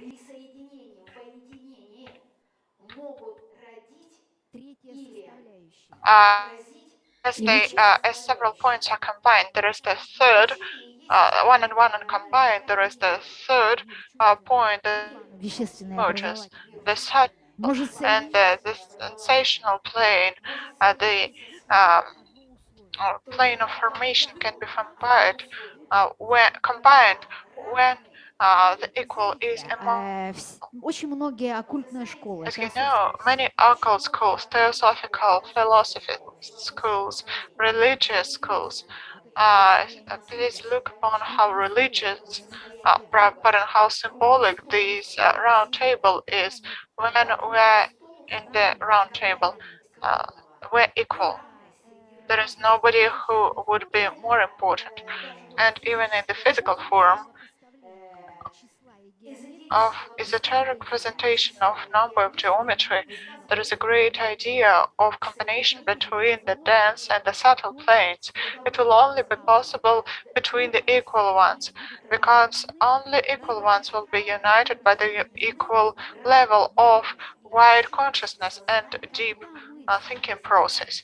As we gather at seminars and schools, at congresses, and have an opportunity to be together in the common informational space of we have an opportunity to focus and present this equality to each other, because the same depth of thinking of these energies unite us. It means that we prepare a dense state of matter and space for combining with the subtle world. So we're almost there. Everyone has tension right now, because you can be asked anytime, please say something, and there is the peak of tension at this time. The cerebellum lights up. The person doesn't know what he would say, but he says, and it's a he says something that genius would say, because that is the peak when the equal becomes equal, meaning the width of consciousness. We are all united.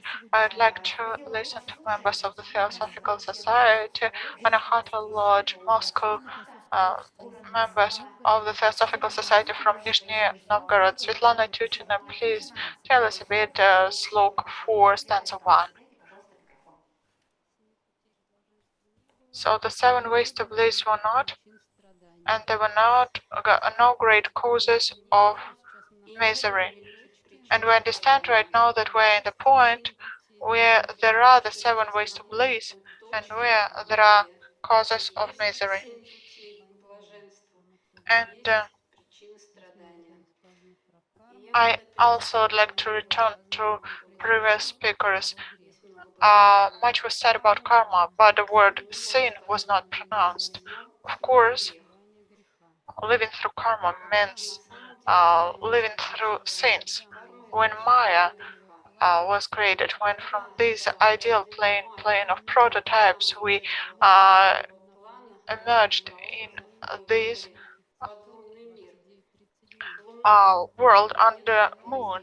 This moon has the smallest cycle, 29 or 30 days, and it's the cause of Maya.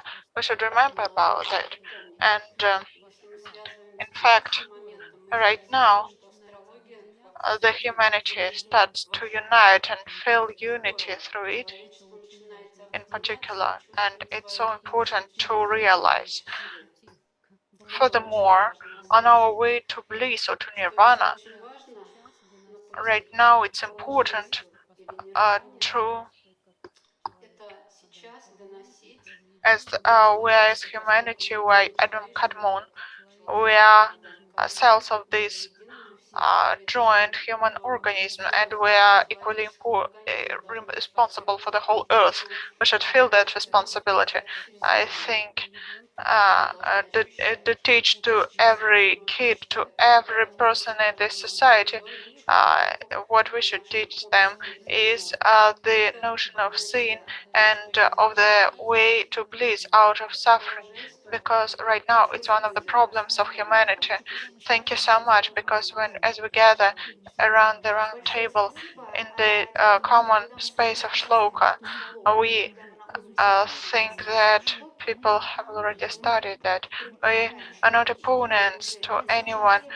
We can precise thoughts, but there are no opponents.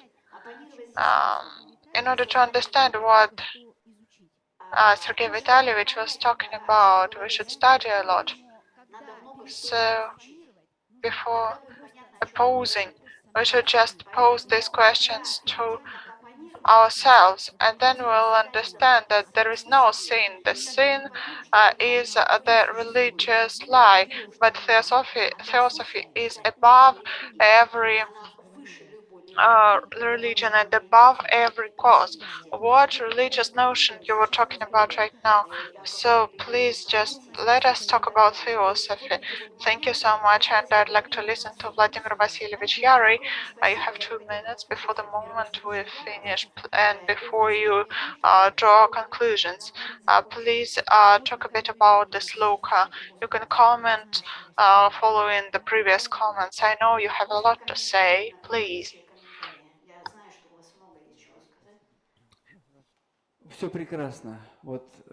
It's so beautiful.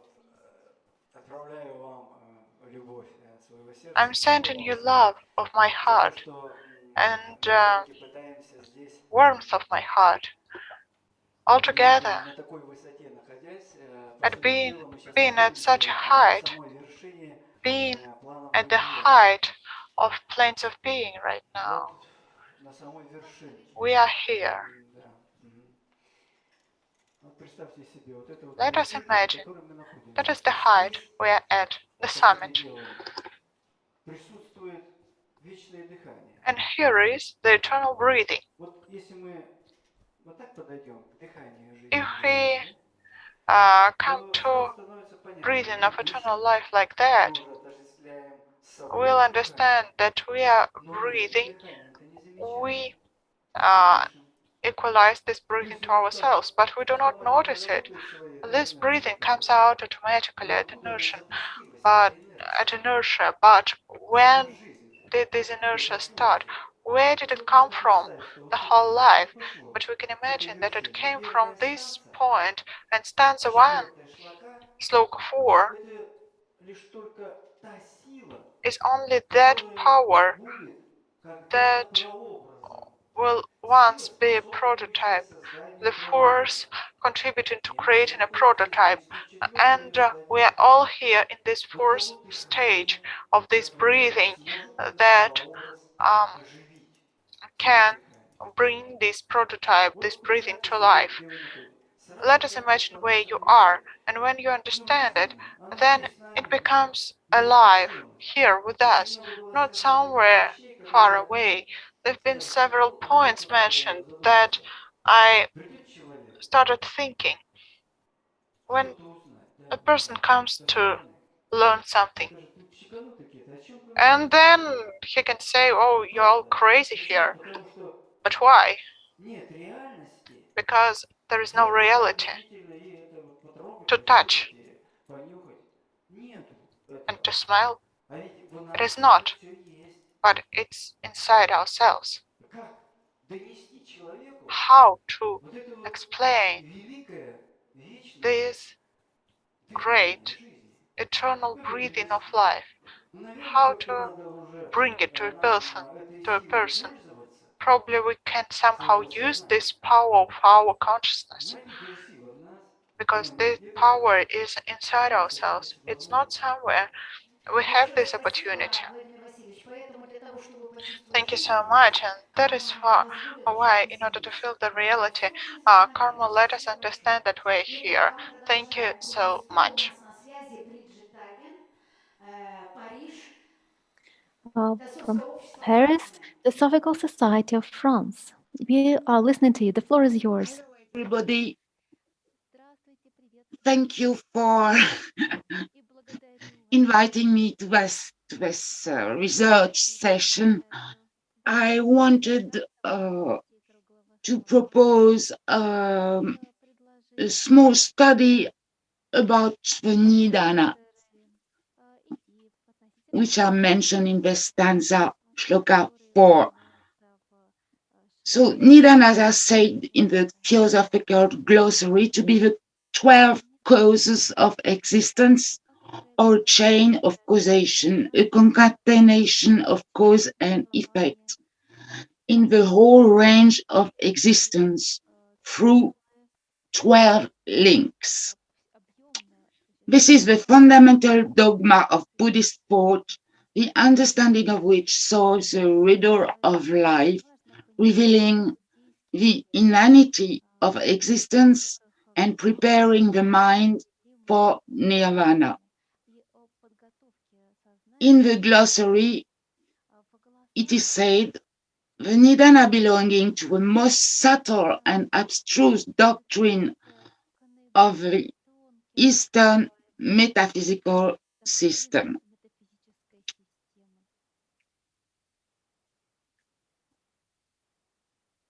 In the glossary also we find Jaramana or decrepitudes and deaths following the maturity of the skandhas. In her inner teaching, Blavatsky said, Jaramarana, literally death in consequence of decrepitude. She says, notice that death and not life comes as the first of nidanas. This is the first fundamental in Buddhist philosophy. Every atom, at every moment, as soon as it is born, begins dying. The 5 skandhas are founded on it. They are its effect or product. Moreover, in its turn, Jaramarana is based on the 5 skandhas. They are mutual things. One gives to the other.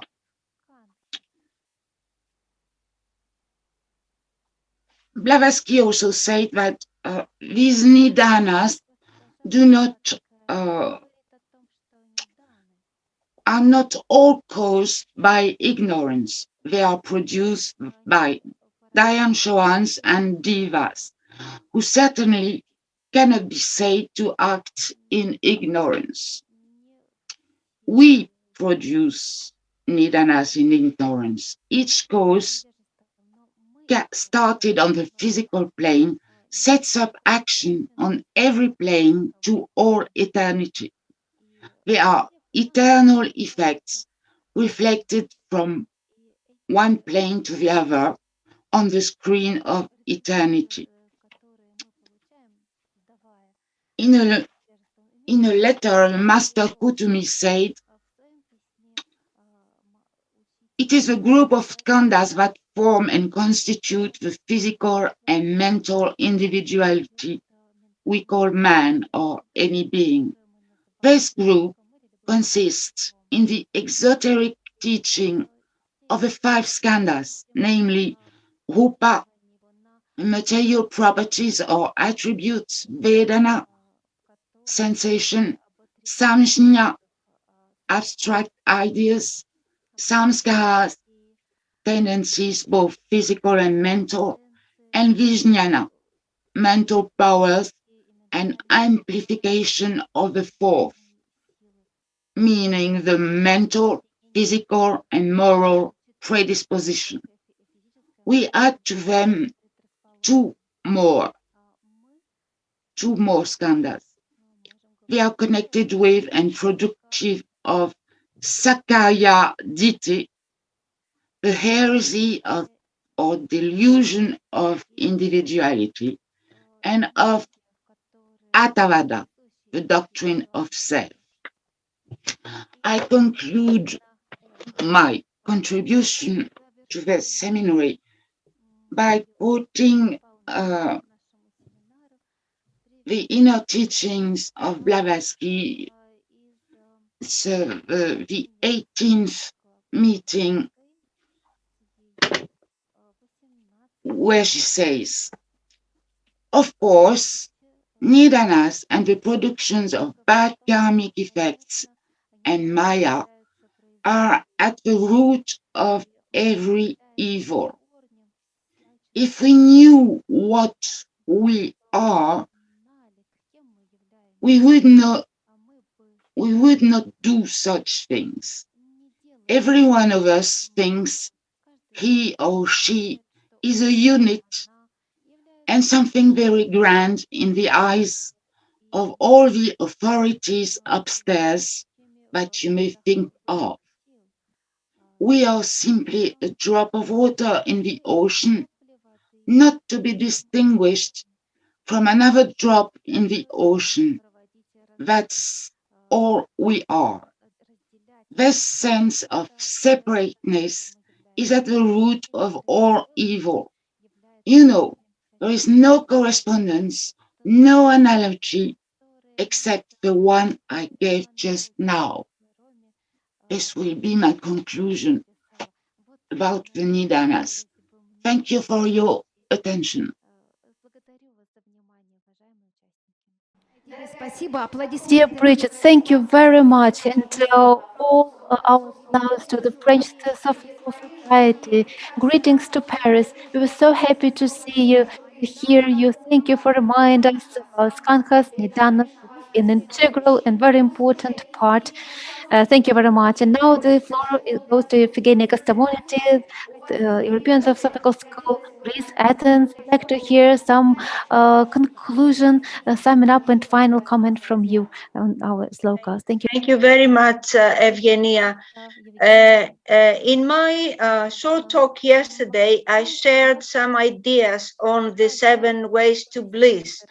Today, I would like to say a few things. I will be brief on these Nidanas, and allow me to turn to the Greek mythology, which Elena Blavatsky used very much in The Secret Doctrine. Now, these Nidanas, the 12 Nidanas, can very well be compared with the great works of hero Hercules, who had to subdue and control all these works, actually to subdue and control the Nidanas of himself, so to bring balance to his karma. Yesterday, I mentioned anagi, necessity, and Sister Foster mentioned nemesis, which are both related to karma, along with other deities or forces, the 3 fates, as we call them, a judgment or viki. Now, all these forces are over us, presiding over us to watch our ways of life during every incarnation. And by bringing balance to our karma, we come into harmony with these forces. And that, dear Evgenia, can be the one golden key that you mentioned, with 7 turns that can unlock the big door on our way to bliss. So the question is, why are these 7 ways and the Nidanas are mentioned in that stanza, the stanza that deals with before the new dawn? I believe that it is because it needs to remind us that before, when the new dawn comes, these challenges, the Nidanas, the causes, the suffering will come up front again, because the souls that will incarnate in the new dawn will have to go through them and fight the way towards bliss. Thank you very much. Thank you very much. And this has been a great experience participating in this Congress. Thank you. Thank you all. Thank you very much, dearest Evgenia. Great greetings to the European School of Philosophy, which has an incredible experience of research work. We're always happy to hear you. It is always meaningful and very important to us. And the floor goes to Vladimir Yariy to conclude our work during these 2 days in Congress, the Moscow School of Theosophy. What could I say to conclude? What would I like to say to conclude our Congress? There are more questions, as always, ever-growing number of questions that have arisen during our Congress. The most important, what does Yelena Petrovna provide us with? She wants to give us impetus to awaken the ball of inner understanding, which would let us to distinguish, to recognize the ideas. Many ideas just burn in this fire, in the fire of the spirit. In this world, I know that I repeat myself a bit, but we have to talk about it before we really picture it in our mind. In fact, everything that exists everything is meant to be. It was us who evoke it, and we have to accept and transform it to get this power that we offered or gifted by our ignorance, by creating this nidanas. We need to get this power in order to get aspiration, because we were creating it by our desires, and now we need to transform them into the spirit aspiration towards the truth. And you see, when this distinguishing happens in the result of this teaching, what we have, there is no problem whether I'm watching a horror movie or I'm or watching at a wonderful news that is being broadcasted. It doesn't matter, because at that point we are contemplating the life and we are happy about every event brought to us by Maya. We are happy because we see the reason behind it. We have to learn to see the reason behind everything. This is the essence of the teaching. Take Agni Yoga, take the Secret Doctrine. This is the teaching of Mahatmas. The same teaching tells about the same things, about teachers, masters, which give us certain points on our way. And we have to understand what are these points. They are needed to draw our attention to them. And that is it, just to draw our attention that we are going through it. Who is the master or the teacher? Is the one who knows that the consciousness, the awareness is to be achieved, and the next step is to be made by the student, and the student follows this path. It doesn't miss these opportunities. So this is the main thought that I haven't mentioned yet. The thought of the day, the wonderful speeches of a polite orator enchants everything. This is the thought of the day. And today we have heard many speakers who enchanted us. Thank you very much for your work. Thank you very much. So, 7 ways to bliss were not, as the great causes of misery were not, for there was no one to produce and get enslaved by them, which means there was no consequence. Any consequence is disharmony. Yet, indeed, it's the attempt of the nature to restore the disrupted equilibrium and harmony. The fourth sloka tells about a state when nobody dared to disrupt this harmony and this balance. And I hope that today, all of us together, we tried to achieve the reason and let alone the consequence to increase, to enhance this harmony in our hearts. This is when we are silent.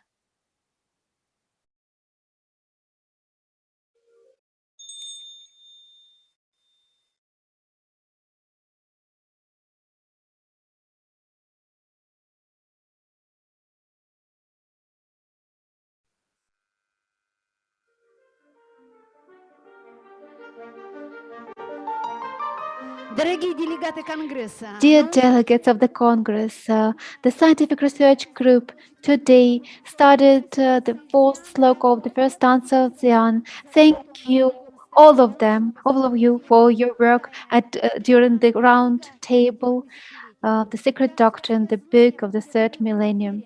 Theosophical knowledge comes into this world confidently, having the scientific base.